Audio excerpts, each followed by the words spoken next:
YouTube finished. That's the era of car builds on the internet nowadays, which is a shame.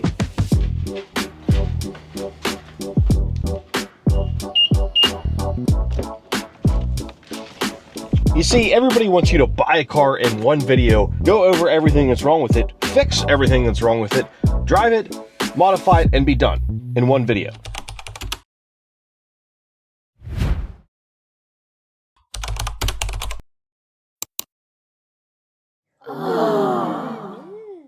And that's it. And then they're ready to move on to the next one. That's the way of YouTube now, which really sucks, especially for guys like me. I do this all on my own.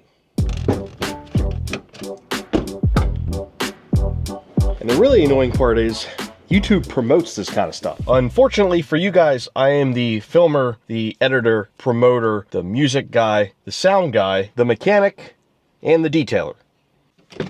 So when I can't bang out these videos that quickly, well, it's hurtful to my channel. I've got, I think, less than videos so far on the G80, and compared to where it was, well, it's running and driving now, and there's almost nothing wrong with it. You could actually claim that it's YouTube finished. Oh man, this thing drives good.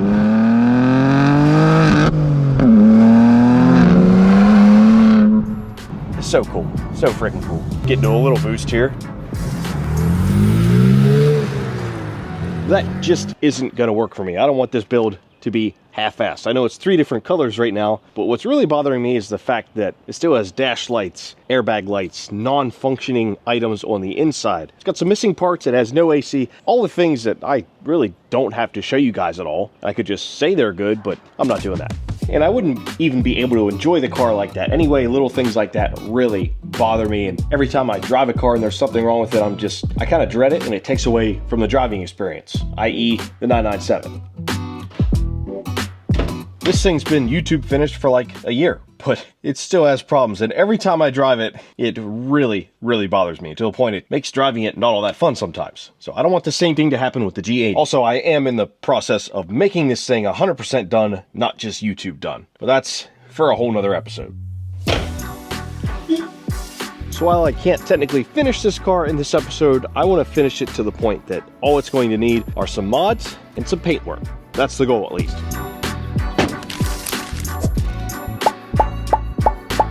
I didn't end up getting the airbag light fixed in the last video. That pesky thing just won't go away. However, the only way to fix it is to tear a bunch of stuff apart. So I have an idea.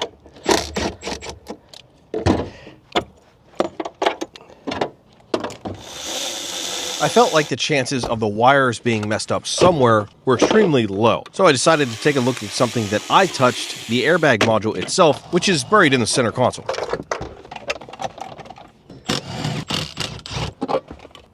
And that's when I discovered this. Guys, I think I just found the problem. Wow, there's a bunch of crap on my face. Well, when installing this, I'm guessing I didn't get something straight because I've got some bent pins. So I bent these back as best I could, but they honestly might be too far gone.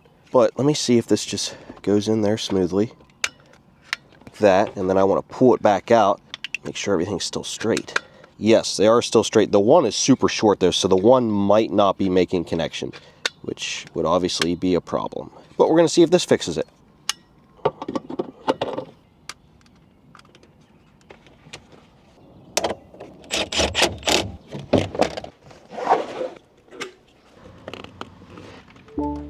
Okay, same codes.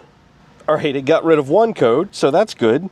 Now, why does it still have that? Oh, that's annoying. Luckily for me, there's an airbag module in this parts car that happens to still be sitting in my driveway. Okay, parts car versus this. This is probably gonna have to be coded. But either way, I'll give it a try. Watch me plug this thing in and everything just goes boom. Just make sure all those pins are fine. Just so I at least have video of when these airbags blow up. All right, they didn't blow up yet. Oh, goodness. Yep, not coded, not coded, not coded, not coded. The code that was there before is gone. Let's see if I can get some coding done. We are plugged in with the man, the myth, the legend right now. Hopefully this thing can be coded, I'm not even sure. Guys, I think he got it. Chris 3G was able to code it and get rid of all the airbag lights, so that only means one thing. I can put this interior together for the final time. This may be the first time this car's gonna have no errors. I see all those little airbags, but I don't think that necessarily means it's an airbag light. Dude, there's nothing. There's absolutely nothing. I'd show you my excited face, but it looks horrific because my allergies are at an all-time high. It's bad. Look away, I'm hideous. Freaking tire pressure monitors work, everything works. Do you guys have a bunch of monthly subscriptions like me? If you do, you're probably not aware of all of them. I was being charged for Hulu, Netflix, ESPN+, Disney, you name it, and I wasn't even aware of all of them. But with the sponsor of today's video, Rocket Money, they can help you find these unwanted subscriptions that you no longer need. Rocket Money is an easy-to-use app that helps you save more and manage your money better. Since I don't have cable TV anymore, I had basically all of the subscriptions that you could have for TV. And while they may only be $10 a piece, their prices keep going up, and it got to the point that it was like $100 a month just for this stuff I really wasn't even using, and I totally forgot about with all the other bills that come in. Kind of gets lost in the sauce. But with Rocket Money, the app helped me find those unwanted subscriptions really easily, and I totally forgot that I had them, and it was really easy to cancel. It only takes just a few taps to do so. And probably something you don't know, Rocket Money can help you save money on your bills by finding savings with just a couple of taps. Rocket Money can actually negotiate your bill for you. No need to worry about calling customer service and dealing with all of that nonsense. All of this basically helps you save money. Rocket Money has helped its users save up to $740 per year when you use all the app's premium features. So take control of your finances today. Scan the QR code on screen or click the link in the description box to get started for free.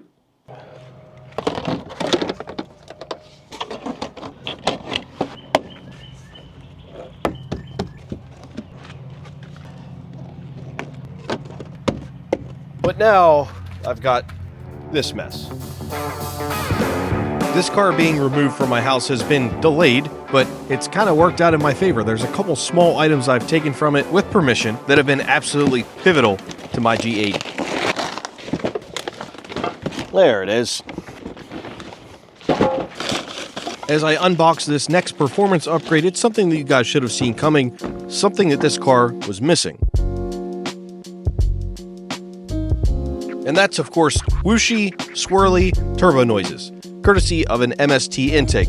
Plus, it's going to clean up the engine bay just that much more and look good with the Keys Motorsports carbon fiber throughout. You simply can't have a turbo car without the turbo noises, and these stock air boxes keep all turbo noises to an absolute minimum. You can't hear them at all.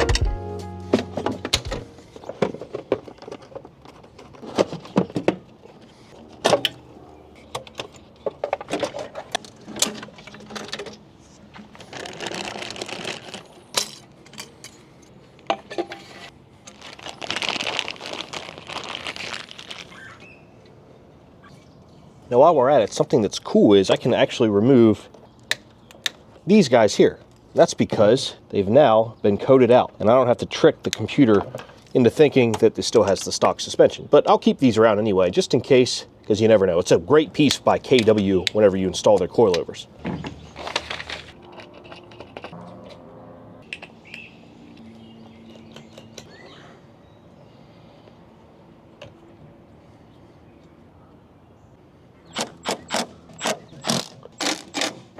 I like that. That is a really solid design. It looks nice too. As you can probably tell, these intake systems are really easy to install in this car. It comes with 2 new tubes, 2 filters, the necessary hardware, and 2 heat shields. And all this took about 30 minutes to install.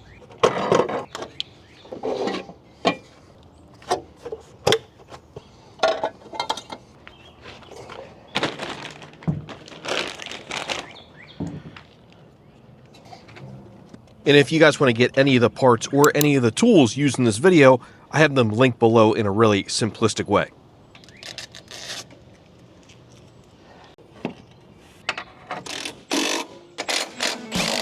Whether these are going to make the car any faster or slower is debatable, but I do know one thing. They look pretty sweet in the engine bay, and they should probably make some pretty sweet noises. Now with any luck, we'll have some intake noises now to match the exhaust noises.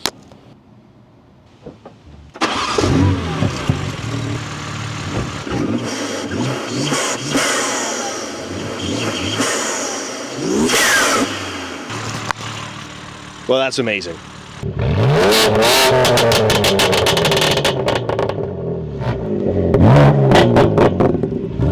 This thing is rowdy.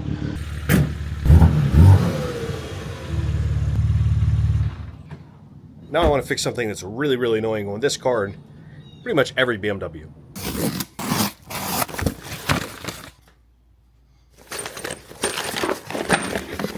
Yes, the wonderful BMW lug bolts.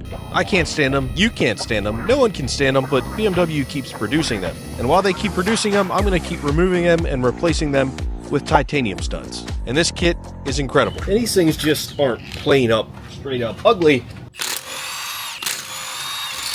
They're also heavy and a giant pain in the ass.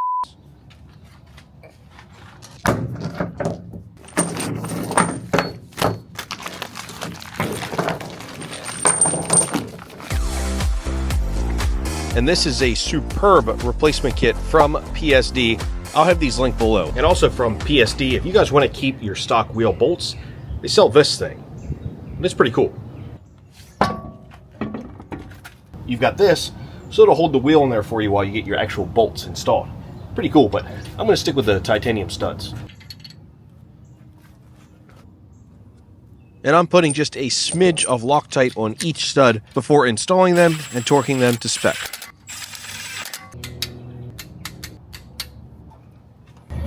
Oh, dude, it's just so much easier this way. And to match the studs, I got titanium valve stem caps as well. And I don't think all of mine currently match, so this will be a nice little bonus upgrade. Oh yeah. Installing the rest of the studs and nuts was just as easy as you can imagine, but definitely a worthwhile upgrade. And speaking of upgrades, once this one is done, it's time to move on to another one on the front end and underneath the car.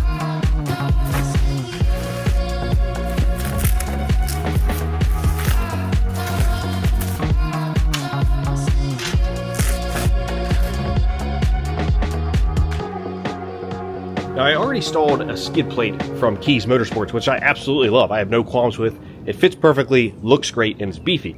But a buddy of mine just bought a brand new M2, and he needs a skid plate, so I figured I can try out the Turner Motorsports one on my car and put the Keys one on his car. Everybody wins.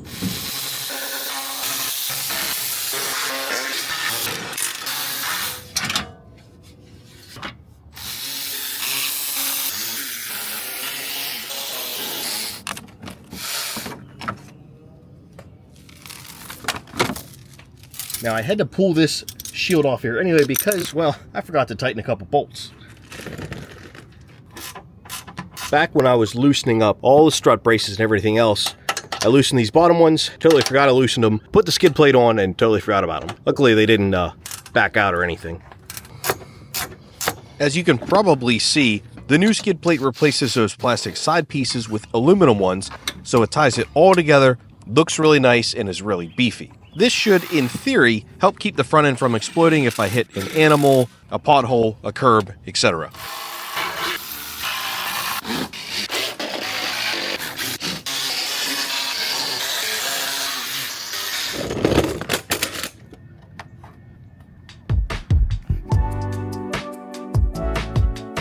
And here's the fully installed Turner Motorsports skid plate / under tray. It's a really, really nice piece and fit perfectly.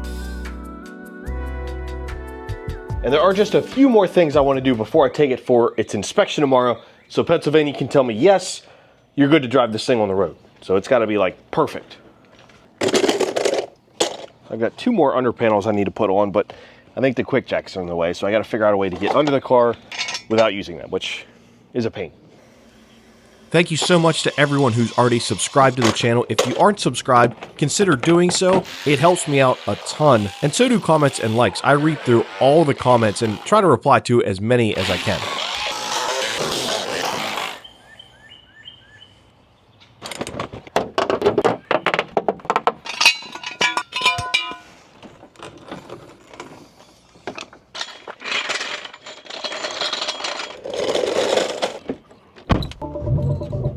Tried to figure out a weird issue this car's having. Well, a weird issue, I know details, but I want to make this thing darn near perfect. Over here, when I pop the door, it's not doing it right now. Oh, I did get the carpets all nice and dry. Oh no, I f***ing left a window down. Idiot. Yep, I sure did. So, put this thing back together. Oh yeah, she dry.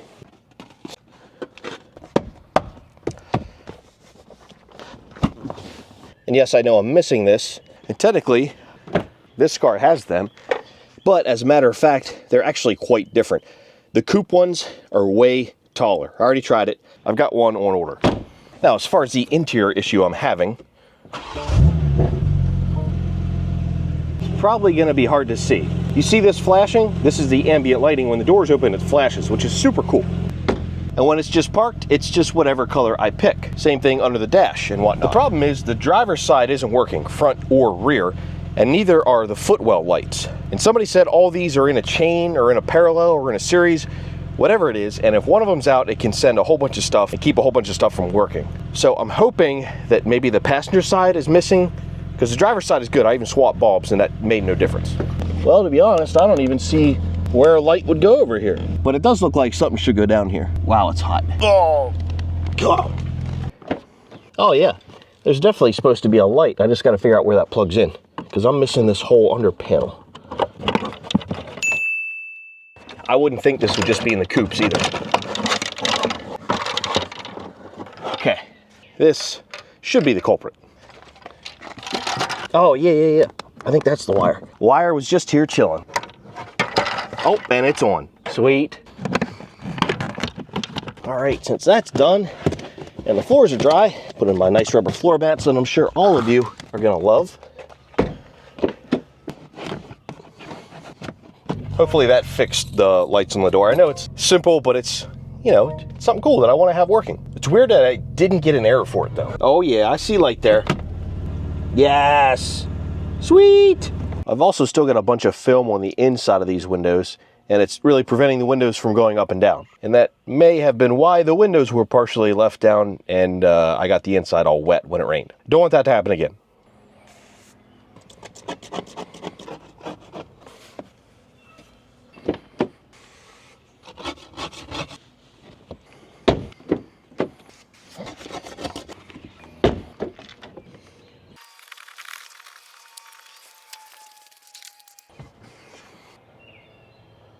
Yep, and we've got a nice light working under there now.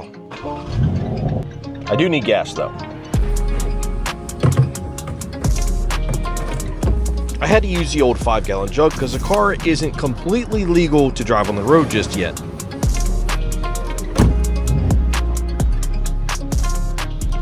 Now I think I have the car totally ready for the enhanced Pennsylvania inspection.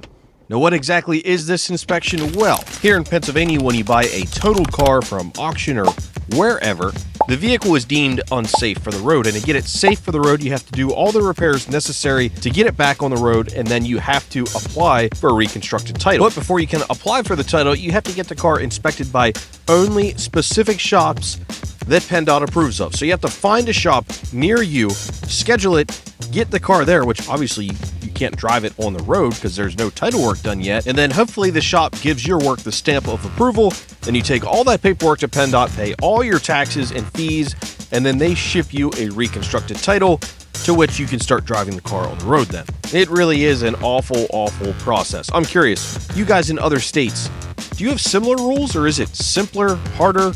Let me know in the comments. Now, it just so happens I have a 24-foot trailer that can haul this G80, but I've been using the trailer as storage for my E36. This sucker is dead.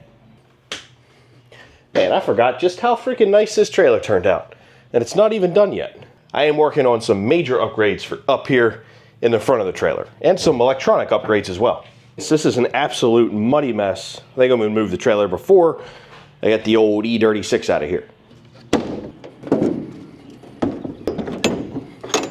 I'm killing two birds with one stone here because I actually have to go through that entire process with my trailer as well. So I might as well drop the trailer and the car off at the same time and get all that stuff done at once.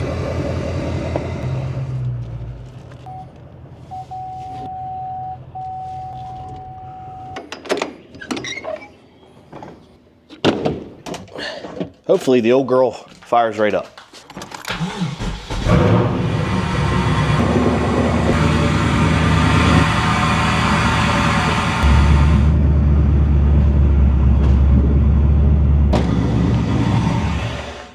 I need to install a kill switch on the E36 because the battery is actually so depleted that it wouldn't run at all without the jump pack connected. Don't scrape. I don't even have a lip. And this car is so easy to drive. The car is easy to drive, but it's so much bigger than the E36, it's nearly impossible to get out of. That was fun. Not.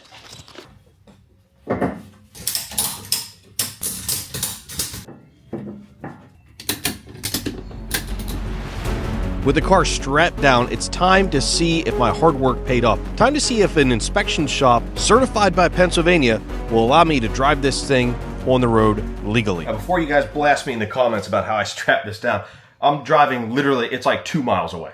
I know better be safe than sorry, but 3 straps in the configuration I have is more than enough to hold this thing for that kind of journey.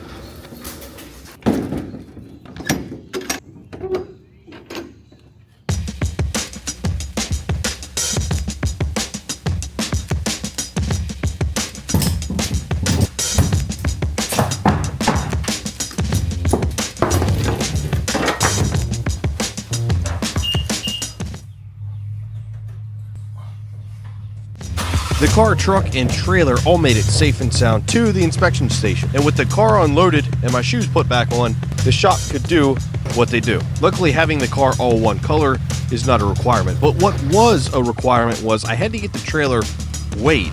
Now, I got it weighed nearby, and it was pretty light, but that was still connected to the truck. But the guy told me I didn't have to disconnect it from the truck. A general weight was good enough. So is this thing actually 3,400 pounds? Who knows? Seems pretty close, though, I imagine.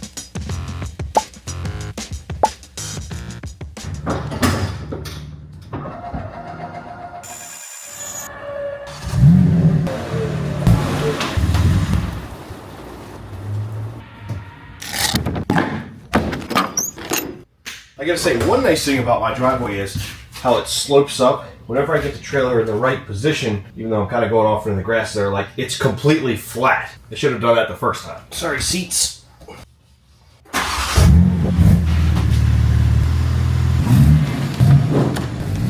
And since it passed, and since PennDOT said this is legal to drive, I took it for its first fuel up, which was undoubtedly a pretty special moment. I gotta say, this thing is running and driving like perfectly and beautifully. There's nothing wrong with it. Other than there's no AC yet.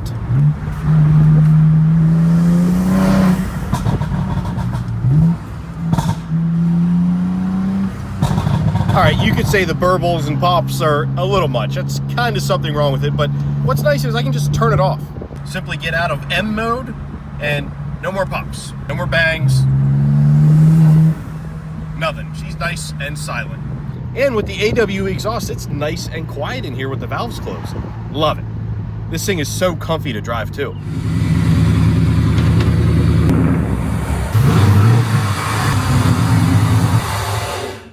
Good night, baby girl.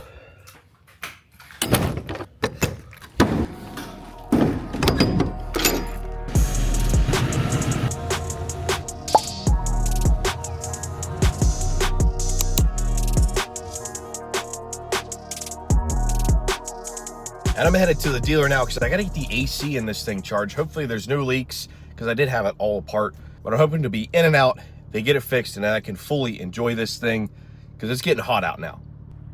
Not having this, well, it just sucks.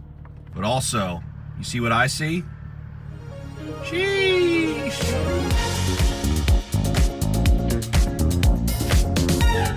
I'm the last person that wants to go to a dealership, but honestly, for an AC job like this, I felt like it was going to cost pretty much the same anywhere, and I trust the guys at BMW rather than some shop like Firestone or whatever with a bunch of teenagers working there. Almost $400 later, I've got AC in the car. It's the new type of Freon. It's super expensive, so that's fun. Of course, there was not a drop in it.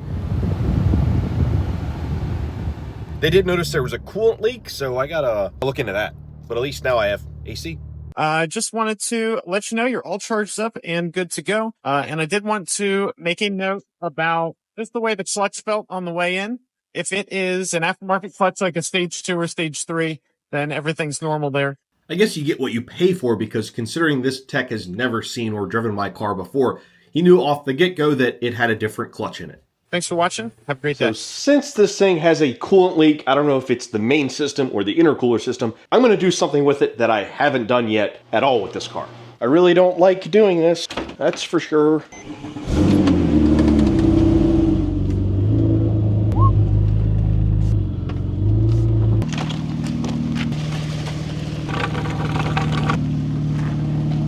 But after all, it's probably best that I move these quick jacks inside anyway. Plus I'm gonna need them for the 997 because I got a whole bunch of work I have to do to that thing pretty soon. Holy crap, this car is big. Dude, it like freaking barely fits in the garage. This is probably like a 7 Series from 15 years ago.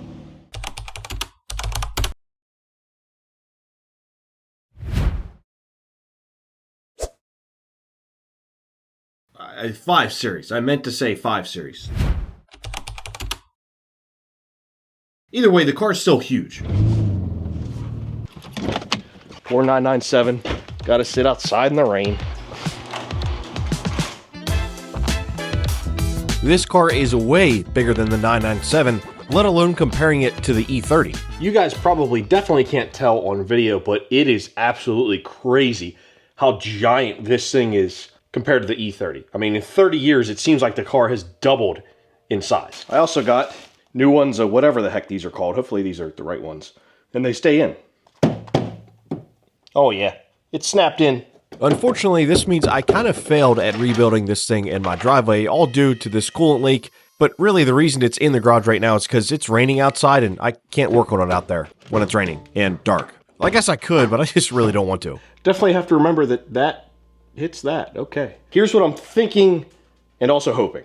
I'm thinking that the leak is in the intercooler side, which I think will be a little easier to address. And I think that because I've gotten no coolant low warnings in the car at all. And I know for a fact that it would give me a warning if the main reservoir was low. And it wasn't just BMW that noticed this leak. I noticed that the skid plate was wet on a few occasions, but I just attributed that to filling up the system and spilling some. I've got a decent amount of pressure on there, and there are no leaks. Huh. Well, I don't know how this system operates. There's some kind of water pump, obviously. Assume it's an electric one. I'll let that sit for a bit, then I'll see if I can test the actual coolant side, which I didn't think was leaking. It doesn't help that the car's wet, but I mean, everything's dry under here, but then again, there's also a whole bunch of skid plates in the way.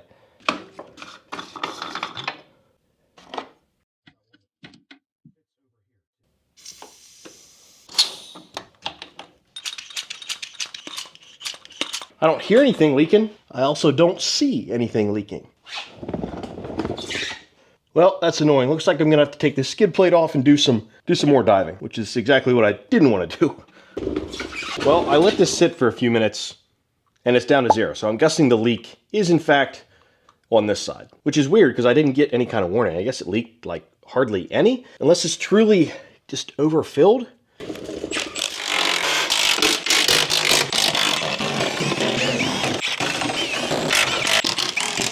This is annoying because in this same video, I put this on. I love my quick jacks. It's the best thing I can put in this garage, but man, they are a pain for stuff like this because there's no space between like the frame rail areas to get things out of the way. I hate this. I'm gonna set this car on fire. Whatever, you can just stay there. I guess you're far enough out of the way. Ugh. And yes, I realize I just put on these intakes as well. What's annoying is I found no smoking guns, no signs of a leak anywhere. So that just makes this whole job really annoying.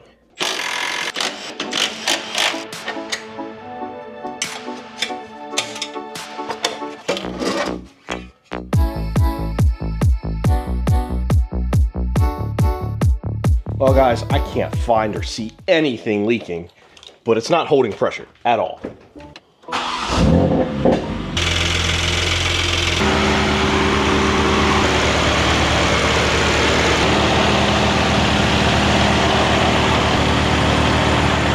I don't freaking know if there's a leak or not. I'm confused. To say the least, I'm very confused. I think I'm gonna let it sit overnight, just see what happens. I don't see how it could be leaking at the dealership and now all of a sudden it's not. I didn't change anything. I didn't do anything. I can't find a single drop. I don't know. But in the meantime, there's something I've been meaning to install in this thing that these cars definitely need. You guys tell me in these cars, where are you supposed to put your phone? You can't shove it in there, but it doesn't really fit. And then you close that and it's gone. You can put it in here, sure, but that's also not great. Typically you want a spot that's just like here, just easy to access. But Renline has us G80 guys covered.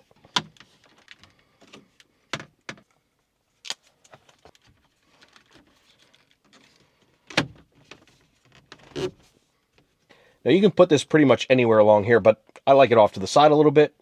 And this one is a charging one as well.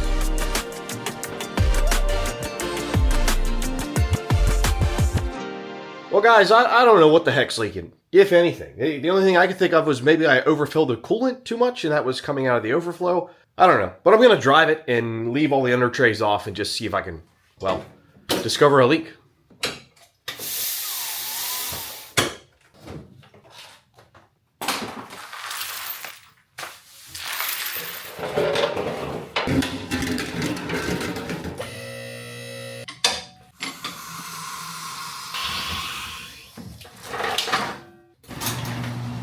Both coolant reservoir levels are seemingly perfect.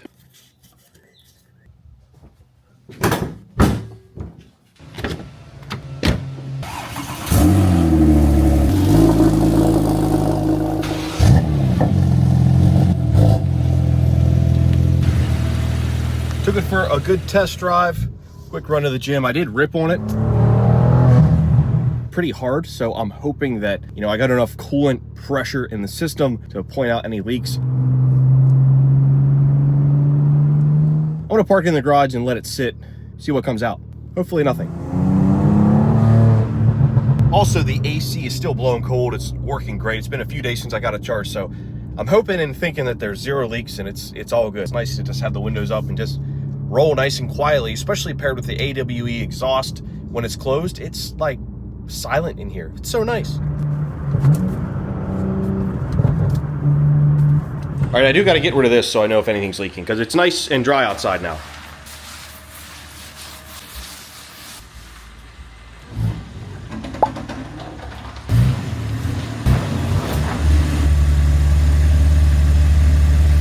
Good car, as long as it stops leaking. So right off the bat, there is some residue up here, but again, it might just be a little over full. Yeah, sheesh. He's barely fit. First look underneath and it looks completely dry. I see absolutely nothing leaking anywhere. Fluid there, but that's probably just for me filling up the reservoir. I feel like this thing's 100% fine. I'm glad I did this though, so I could tighten that up. That would have been a bad day. That is right at the yellow mark still. And I believe that is pretty much perfect as well.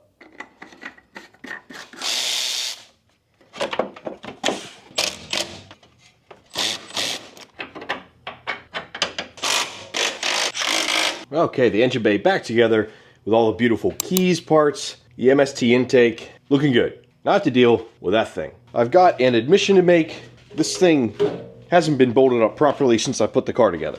And that's because this is for a coupe. And it's actually different for a sedan. Well, these rear winglet parts are. The rest is all good and all the same. So I've just been running around without these being connected at all. So I'm going to do what any reasonable person would do and hack them off. And the reason I'm not using the old one is because, well, it's pretty foobar. Really, the only difference is the offset of these wings and the fact that it's 2 holes versus 1, coupe versus sedan. And instead of buying a new or used one, well,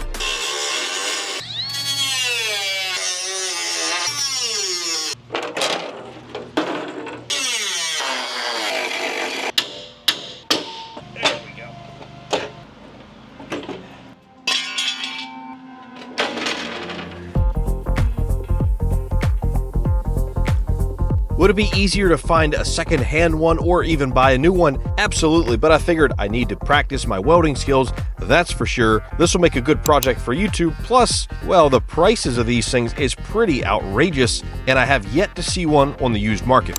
So to save myself 650 bucks, I'm gonna DIY it. All right, I may or may not regret. I should have just bought another one. That was a lot of work. Suckers did not want to come off there. They didn't want to come off, but I persuaded them to come off. And all 4 of these things are in fine condition. It's the center skid plate that's the problem with the crash car. Obviously, that part of the subframe took the blunt of the damage. That's why I can't reuse it.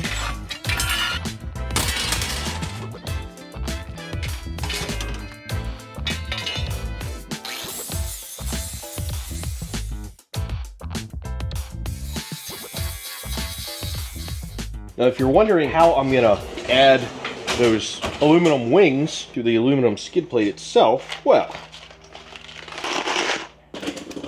also it's been a few more days and I don't see any leaks under here, so that's good.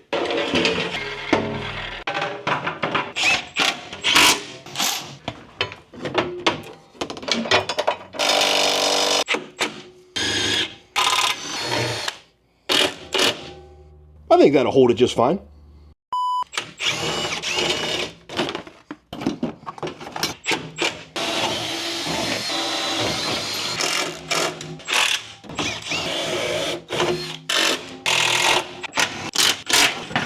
Oh, now I gotta weasel this thing out of here again, because that was fun last time. I don't even know how.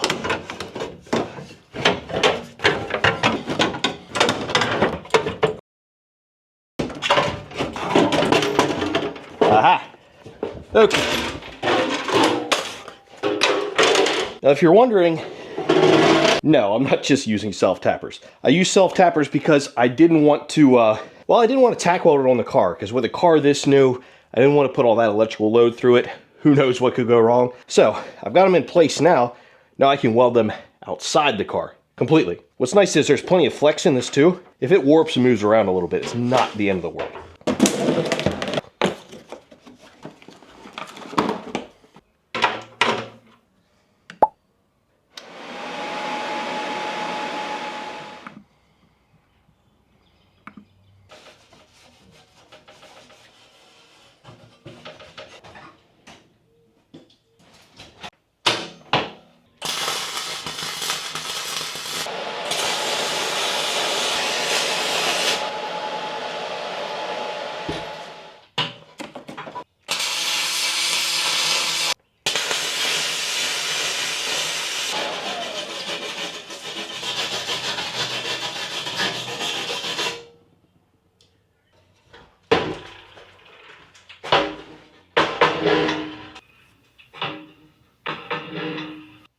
Well, it's a good thing that it's not painted yet. Now with the welding, the potential warping, the aftermarket parts under here, the subframe fix, the frame rail fix, would this thing still line up? After all, it's never been fully bolted down, especially with all the plastic under trays in place.